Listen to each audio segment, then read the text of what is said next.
Oberleutnant Karl Heinz Becker's hands trembled on the control stick of his Messerschmitt Bf 109 as he watched the silver aircraft slice through the February sky over Schweinfurt. It was the morning of February 20th, 1944, and what he witnessed at 26,000 feet would shatter every assumption he held about German air superiority. The American fighter approaching from his 6 o'clock position moved with a speed and agility that shouldn't have been possible at this altitude, where the thin air typically gave Luftwaffe pilots their greatest advantage.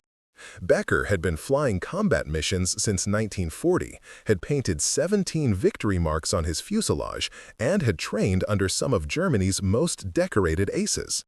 Nothing in his 4 years of aerial combat had prepared him for what happened next.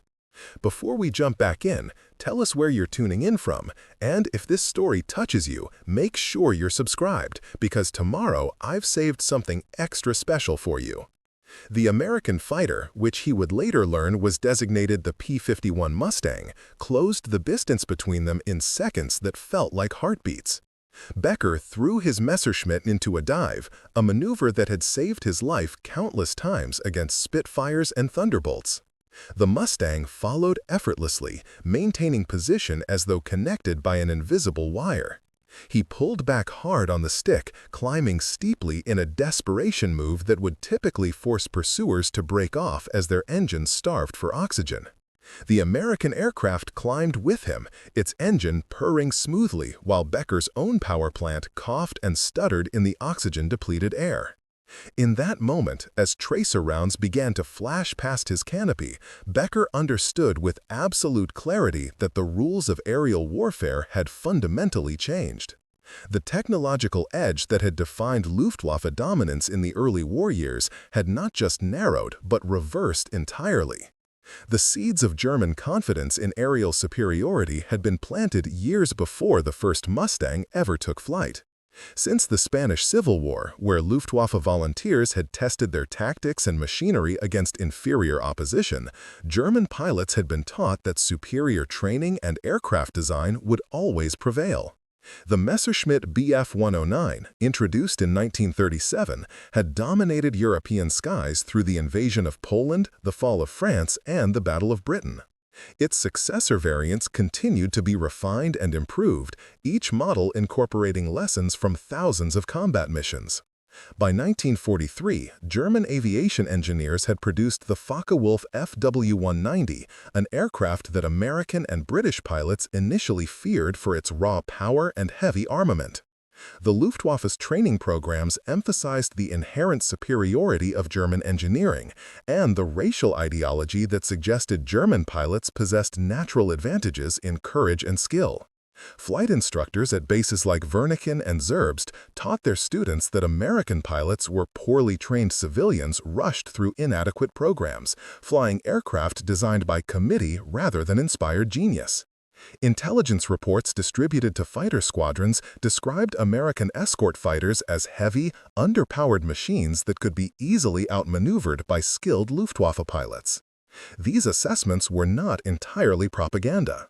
The early American fighters that appeared over Europe seemed to confirm German expectations.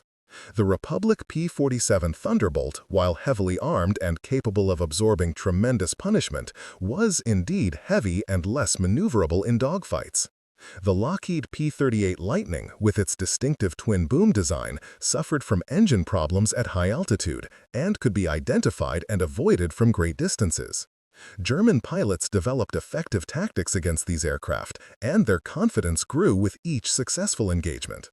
When bomber formations appeared over Germany, escorted by these fighters, Luftwaffe controllers simply waited for the escorts to reach their range limits and turn back. The unescorted bombers then became vulnerable to concentrated attacks that inflicted devastating losses.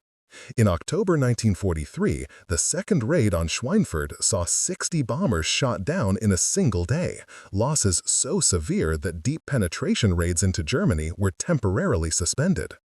This success reinforced every assumption about German aerial superiority. The technological and tactical situation seemed to favor the defenders, and Luftwaffe pilots grew increasingly confident that no American aircraft could challenge them in their own skies. Then, in December 1943, the first P-51 Mustangs began appearing as escorts for bombing raids into Germany. Initially, German pilots paid them little attention. Intelligence reports identified them as another American fighter, probably similar in performance to the aircraft they had already mastered. The sleek, silver fighters with their distinctive belly radiator intake seemed almost delicate compared to the brutal functionality of German designs.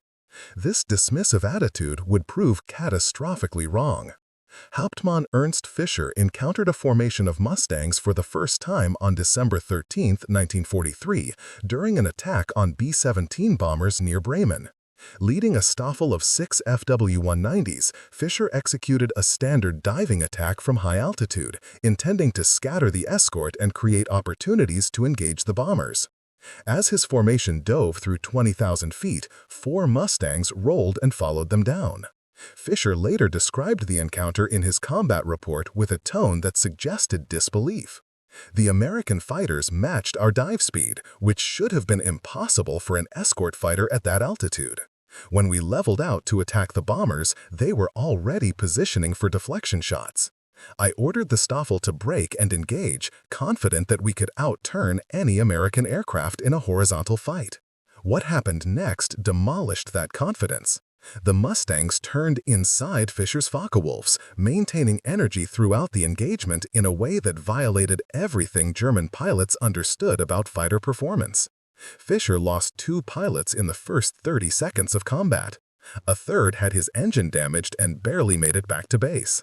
Fischer himself escaped only by diving to the deck and using ground clutter to break contact, a humiliating retreat for a pilot who had flown since the invasion of Poland. His after-action report noted something that would become increasingly common in Luftwaffe accounts. We were not simply outfought, we were flying inferior aircraft against a machine that operates in a different performance envelope entirely. The technical reality behind this performance gap had its roots in a remarkable engineering achievement. The P-51 Mustang had begun as a British requirement in 1940, designed by North American Aviation in an impossibly short time frame of 117 days from contract to first flight. The initial versions, powered by Allison engines, performed well at low altitude but suffered the same high-altitude limitations as other American fighters. The transformation came when British engineers suggested mating the Mustang airframe with the Rolls-Royce Merlin engine, the same power plant that drove the legendary Spitfire. The resulting aircraft, designated P-51B and later variants, possessed performance characteristics that seemed almost too good to be true. At 25,000 feet, where German fighters had always held the advantage, the Merlin-powered Mustang could achieve speeds exceeding 440 miles per hour. Its rate of climb exceeded 3,000 feet per minute even at high altitude. The laminar flow wing design, a relatively new aerodynamic innovation, reduced drag to levels that German engineers had believed impossible for a combat aircraft. Most critically, the Mustang's internal fuel capacity and provision for external drop tanks gave it a combat radius that exceeded anything the Luftwaffe had ever encountered. With drop tanks, a P-51 could escort bombers to Berlin and back, over 1,100 miles of combat flying. This range meant that nowhere in German airspace was safe from escorted raids. For German pilots accustomed to waiting for American escorts to turn back, the implications were staggering. Lieutenant Hans Waldmann, a veteran of over 200 combat missions flying the Bf-109, recorded in his diary an entry from March 1944 that captured the growing desperation. Preparing and narrating this story took us a lot of time, so if you are enjoying it, subscribe to our channel. It means a lot to us. Now, back to the story. Today, we intercepted a bomber formation approaching Munich. The Silver Mustang stayed with them through our entire engagement. We fought over the target, we fought as the bombers turned for home, and the Americans still had fuel to chase us back to our own airfield. 3 of our pilots were killed trying to land with Mustangs circling overhead. This is not air combat as we have known it. This is execution. The performance advantage manifested in every dimension of aerial warfare. In terms of pure speed, the Mustang held a decisive edge over both the Bf-109 and FW-190 at altitudes above 20,000 feet, precisely where bomber escort missions took place. German pilots attempting to dive away from combat found that Mustangs could follow them, and attempts to climb away proved equally futile. The American fighter's engine performed flawlessly at altitudes where German power plants coughed and lost efficiency. Maneuverability, the traditional equalizer in dogfights, offered no salvation. While the FW-190 could match a Mustang in a high-speed turn, and the Bf-109 possessed excellent roll rate, the P-51's overall energy retention meant it could sustain combat maneuvers longer than its opponents. A pilot who made one mistake, one poorly timed turn, or momentary loss of situational awareness would find a Mustang locked onto his tail with no realistic hope of escape. The psychological impact of this technological disadvantage extended far beyond individual combat encounters. German fighter pilots had always known that some days would be harder than others, that particularly skilled enemy pilots would occasionally gain the upper hand. What they experienced with the Mustang was different. This was not about skill or tactics. This was about being consistently and systematically outmatched by machinery that operated beyond their ability to counter. The confidence that had carried Luftwaffe pilots through years of combat began to erode under the weight of mounting losses and the constant fear that came with knowing you were flying an inferior aircraft. Major Wilhelm Strauss, a Staffel commander with 63 confirmed victories, attempted to articulate this psychological shift in a letter to his wife written in April 1944. "The men are showing signs of stress that I have not seen even during the worst days over Britain. It is not cowardice. These are experienced pilots who have proven their courage many times over. But when you climb into your aircraft knowing that the enemy has a machine faster, more maneuverable, and with greater range than yours, it takes something from you. You begin to question not just whether you will survive the mission, but whether survival is even possible if you encounter the Mustangs. We are being asked to fight with one hand tied behind our backs, and our men know it." The statistical reality supported this perception. Through the first quarter of 1944, as more Mustang groups became operational and American bomber raids penetrated deeper into Germany with increasing frequency, Luftwaffe loss rates climbed dramatically. In January, the Luftwaffe lost 180 fighter pilots. By March, that number had climbed to 360. These were not just statistics, but experienced combat pilots whose skills and knowledge could not be quickly replaced. Training programs that had once produced superbly prepared aviators were now rushing pilots through abbreviated courses, sending them into combat with a fraction of the flight hours their predecessors had accumulated. These inexperienced pilots faced American fighter groups flying Mustangs, and the results were predictably tragic. Feldwebel Otto Kessler, who had survived 3 years of combat on the Eastern Front before being transferred to Defense of the Reich duties, flew his first mission against American bombers in May 1944. His account, preserved in post-war interviews, provides insight into how the new generation of German pilots experienced the Mustang threat. "I had been briefed that the Americans had improved fighters, but nothing prepared me for the actual encounter. We were vectored to intercept a bomber formation south of Hanover. As we climbed through 18,000 feet, I saw them, dozens of silver aircraft weaving above and around the bomber boxes like protective birds. My flight leader called out the attack, and we dove toward a gap in the escort coverage. Before we could reach firing position on the bombers, 3 Mustangs rolled in behind us. I watched as my flight leader's aircraft exploded, hit so quickly he never even called a warning. I broke left, then right, trying everything I had been taught. The Americans stayed with me through every maneuver. I could hear my engine screaming, could feel the aircraft shuddering at the edge of a stall, and still the Mustang remained perfectly positioned behind me. I thought I was dead. The only reason I survived was that another Staffel engaged the Americans and my pursuer broke off to help his wingman. I landed back at base with my aircraft undamaged, but knowing that I had been completely helpless. In that moment, I understood that all our training, all our tactics, all our courage meant nothing against such a technological advantage. The systematic documentation of Mustang encounters began appearing in Luftwaffe intelligence assessments by early 1944, creating an official record of what pilots had been experiencing in the air. These reports made for grim reading at Luftwaffe headquarters. Combat analysis from January through April showed that when German fighters engaged bomber formations escorted by Mustangs, loss rates were nearly triple those of engagements against Thunderbolts or Lightnings. More disturbing was the analysis of successful bomber interceptions. Prior to widespread Mustang deployment, German fighters could expect to shoot down approximately 4 to 6 bombers for every fighter lost. By May 1944, that ratio had reversed. German fighters were being shot down at rates exceeding 4 to 1 against their kills, and a significant percentage of bomber formations were returning to England without losing a single aircraft. Generalleutnant Adolf Galland, one of Germany's most decorated fighter pilots and the general of the fighter arm, understood the implications immediately. In a meeting with Hermann Göring in March 1944, Galland presented data that should have shocked the Luftwaffe High Command into action. The American Mustang represents a fundamental shift in the strategic air war over Europe. Our pilots report that it outperforms our best fighters at operationally relevant altitudes. Its range means we can no longer wait for escorts to turn back. Most critically, American production of these aircraft far exceeds our ability to replace losses. Galland advocated for the immediate reallocation of resources to develop and deploy jet fighters, the only technology he believed could counter the Mustang advantage. His warnings were largely ignored, dismissed by leadership that refused to accept the magnitude of the crisis. The human cost of this technological disparity manifested in ways that went beyond simple casualty statistics.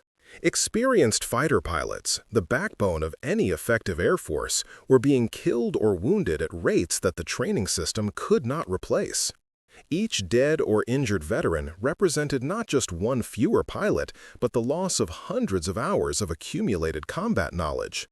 Oberleutnant Josef Hartmann, who had trained new pilots at Zerbst before returning to combat duty in April 1944, witnessed firsthand how the Mustang threat affected pilot morale and effectiveness. The young men arriving at frontline squadrons now have perhaps 60 hours of flight time, half of what we considered minimum just a year ago. They are sent against American bombers, escorted by fighters that outclass our own aircraft in nearly every measurable parameter. I have watched pilots on their first combat mission die within minutes of engaging the enemy. The veterans among us know that our own survival is increasingly a matter of luck rather than skill. You can execute every maneuver perfectly, maintain perfect situational awareness, and still find yourself with a Mustang on your tail that you simply cannot shake. The tactical adaptations that German pilots attempted provided temporary relief at best. Some units experimented with hit-and-run attacks, diving through bomber formations at maximum speed to avoid prolonged engagement with escorts. This tactic occasionally succeeded but required perfect timing and positioning, and even successful attacks often resulted in minimal damage to the heavily armored American bombers. Other units tried forming large fighter formations that could potentially overwhelm escorts through sheer numbers. The Americans countered by having Mustang squadrons operate in relays, ensuring fresh fighters were always available to engage German attackers. Some desperate pilots attempted to attack bombers from head-on, accepting the reduced firing time in exchange for a lower probability of escort intervention. This approach produced occasional successes but resulted in horrific casualty rates as pilots flew directly into the concentrated defensive fire of multiple bomber gun positions. Hauptmann Friedrich Müller commanded a Gruppe equipped with FW-190s based near Magdeburg during the spring of 1944. His tactical reports from this period documented the escalating desperation of German defensive operations. On May 8th, we attempted a coordinated attack on a bomber formation approaching Berlin. 36 aircraft from 3 different Staffels converged on the formation from different altitudes and directions, hoping to saturate the escort's ability to respond. The Mustangs engaged us with a discipline and coordination that suggested they had anticipated exactly this tactic. They maintained their protective positions around the bombers while simultaneously engaging our fighters. Within 4 minutes, we had lost 11 aircraft. The bombers continued to their target without meaningful interference. I watched as pilots who had survived 2 years of combat were shot down because they were flying aircraft that could not match the performance of their opponents. The spring and summer of 1944 brought an intensification of the air war that pushed the Luftwaffe to its breaking point. Operation Overlord, the Allied invasion of Normandy, created demands for air support that stretched German resources beyond sustainability. Fighters desperately needed for the defense of the Reich were diverted to France, where they faced not only Mustangs but also Thunderbolts, Spitfires, and Typhoons operating from bases just across the English Channel. The Normandy campaign demonstrated the Mustang's versatility beyond its original escort role.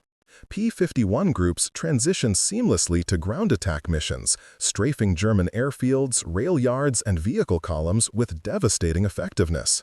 Their speed and maneuverability made them extremely difficult targets for ground-based anti-aircraft artillery, and their range allowed them to strike targets deep behind the front lines. Lieutenant Werner Hoffmann, flying from a forward airfield near Caen in June 1944, recorded an account that illustrated the helplessness German pilots felt even on the ground. Mustangs appeared over our field at dawn, diving from the east with the sun behind them. They destroyed 7 aircraft on the ground before we could even reach our fighters. Those of us who managed to take off found ourselves engaging enemy fighters while still climbing through 3,000 feet, a position of such disadvantage that survival became the only objective. 3 of my Staffel were shot down before reaching 5,000 feet. I managed to escape by flying at treetop level back toward our lines, but my aircraft was so badly damaged that it was written off upon landing. We lost 10 aircraft that morning, 7 on the ground and 3 in the air, without inflicting a single confirmed loss on the enemy. This was not combat. This was systematic destruction of our capability to resist. The psychological toll of sustained operations against superior equipment began manifesting in ways that concerned Luftwaffe Makel officers and unit commanders. Combat fatigue, which had always existed but had been relatively manageable, became epidemic among fighter units by mid-1944. Pilots reported nightmares about silver aircraft pursuing them through endless skies. Some developed physical symptoms before missions: involuntary tremors, nausea, hyperventilation. Others showed signs of emotional detachment, going through the motions of pre-flight preparation with a mechanical precision that suggested they had already accepted their deaths. Major Klaus Reinhardt, serving as a Gruppe commander in defense of the Reich operations, noted in his personal journal the deterioration of his unit's mental state. "My men are exhausted in ways that rest cannot remedy. They climb into their cockpits knowing that American fighters with superior performance will be waiting. They watch their friends die daily, not because of mistakes or bad luck, but because we are asking them to fight with inadequate tools. Morale is maintained only through the bond between the men and their commitment to protecting German cities from bombardment. But even that motivation weakens when they see how little they can actually accomplish against the massive American raids." The scale of American bomber operations grew throughout 1944, with formations of 500 or more heavy bombers becoming routine. Each formation might be escorted by 200 or more fighters, often including multiple P-51 groups. German controllers attempting to organize defensive responses found themselves facing impossible mathematics. Even if they could assemble sufficient fighters to challenge such formations, which became increasingly difficult as losses mounted, the escorts would inflict devastating casualties before German fighters could effectively engage the bombers. Intelligence reports began noting a new American tactic that pushed German pilots to their psychological limits.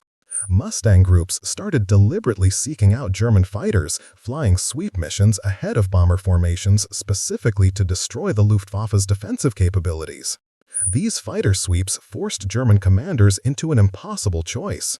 They could keep their fighters on the ground to preserve them, allowing bombers to attack uncontested, or they could engage the sweeps and suffer losses without even the possibility of damaging the bombers that would follow. Oberleutnant Dieter Schumann encountered one of these fighter sweeps near Leipzig in July 1944. His account provides visceral detail about the experience of facing multiple Mustang squadrons with clear air superiority.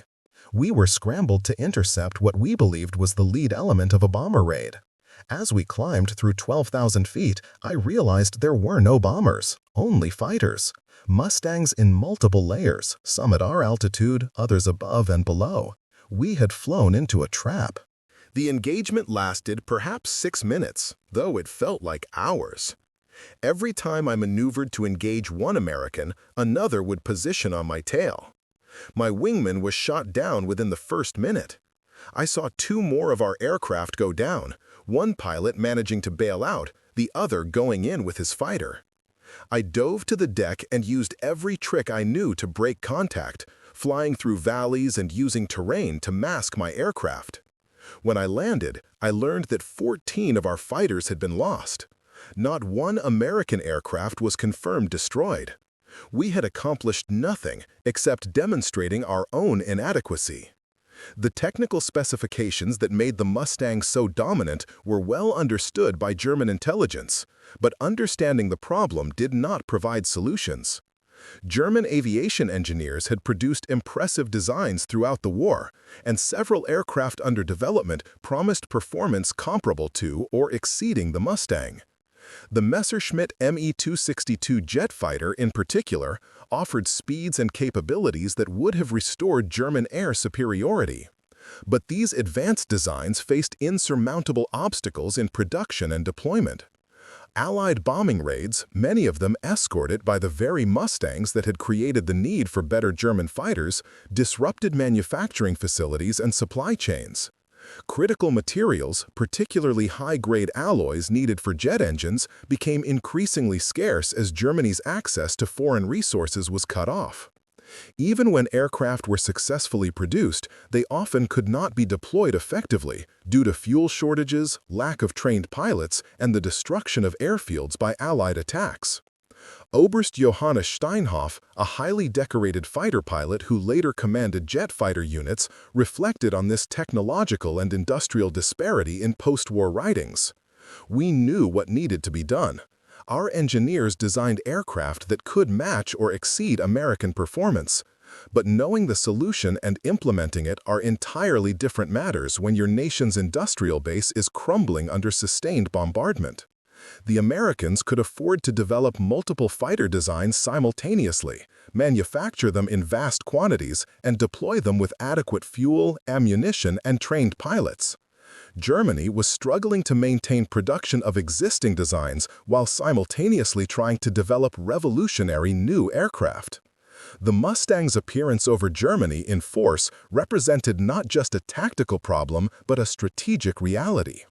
We were fighting an enemy with resources we could not hope to match. By August 1944, the situation had become catastrophic for German fighter forces. Monthly losses exceeded 500 aircraft and 300 pilots, numbers that represented the destruction of the equivalent of an entire fighter wing every few weeks. The replacement pilots arriving at frontline units often had less than 100 hours of total flight time, including training. These young men were expected to fly complex, high-performance fighters against veteran American pilots operating superior aircraft. The predictable result was a slaughter that German unit commanders could only watch with growing horror. Hauptmann Ernst Bauer, transferred to a training command after being wounded in action, attempted to prepare his students for the reality they would face. He found himself in an impossible position, trying to teach tactics for aircraft that were inferior to what the enemy flew, and knowing that most of his students would not survive their first 10 combat missions. I tell them the truth because they deserve that much. The American Mustang is faster than our fighters at operational altitudes. It climbs better. It turns as well or better. It has greater range. The only advantage you might have is experience, but most of you will not live long enough to gain meaningful experience. I teach them every survival technique I know, every tactical trick that might buy them a few more seconds. I watch them climb into their trainers knowing that I am preparing them to die. The Americans have achieved something we did not think possible. They have created an aircraft that makes our best fighters obsolete, and they have produced it in numbers that ensure we will encounter it on every mission. This is not a war we can win in the air anymore. We can only hope to survive it. The autumn of 1944 brought slight improvements for some German units as the first operational jet fighters entered service in limited numbers. The Me-262, when properly deployed and flown by experienced pilots, could challenge even the Mustang's supremacy. But these jets remained scarce, plagued by mechanical problems and vulnerable during takeoff and landing when their speed advantage disappeared. Mustang pilots quickly adapted, learning to patrol German jet bases and attack the jets when they were most vulnerable. The psychological impact of the Mustang extended beyond the pilots who faced them in combat. Ground crews working to maintain and repair German fighters understood that they were servicing aircraft inferior to what the enemy flew. Intelligence analysts processing combat reports saw the statistical evidence of an air force being systematically destroyed. Civilians in German cities watched American bomber formations pass overhead, escorted by clouds of silver fighters, and understood that their own air force had lost control of the skies. Lieutenant Hans Fischer, shot down for the third time in September 1944 and badly burned, spent weeks in a military hospital where he had time to reflect on what he and his fellow pilots had experienced. Lying in that hospital bed, I finally admitted to myself what I had known for months. We had lost the air war. Not because we lacked courage or skill, but because we were fighting with inferior tools against an enemy that had outproduced and out-innovated us. The Mustang was not just a good fighter, it was the right fighter at the right time, produced in the right quantities, and flown by pilots who knew they had a technological advantage. Every sortie we flew after the Mustangs arrived in force was an exercise in futility. We were brave men flying obsolete aircraft against an opponent who held every advantage. The only question was when, not if, we would be shot down. Up next, you've got two more standout stories right on your screen. If this one hit the mark, you won't want to pass these up. Just click and check them out.